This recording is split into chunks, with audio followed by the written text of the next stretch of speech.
One of the services rendered by the GCIS is to ensure that government always strives to communicate in one voice and avoid having conflicting messages even during emergency situations such as the one we are having right now with the COVID-19 virus. This is why the GCIS is spearheading workshops with communicators from different sectors, educating them about the virus to ensure that South Africans know of the preventative measures to avoid further spread of the virus. The session today of the Internal Communication Forum of Government, and in fact we expanded it to invite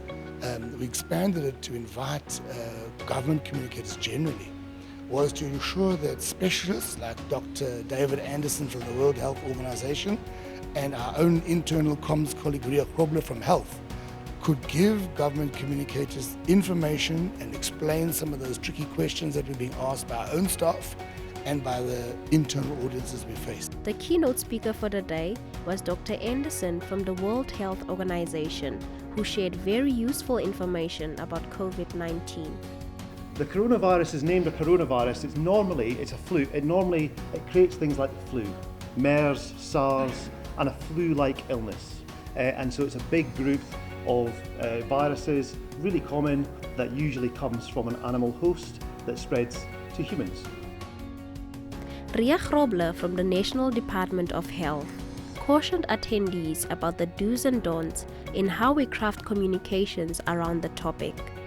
At the center of her presentation was the social stigma associated with COVID-19. People don't go to the doctor or to other healthcare facilities because they don't want to be that person, that first one that brought the disease to South Africa, or that, so that it stops people from getting the care they need. We spoke to some of those who were in attendance to hear their views about the information they receive and how they will share it with their audience. This was a very informative session.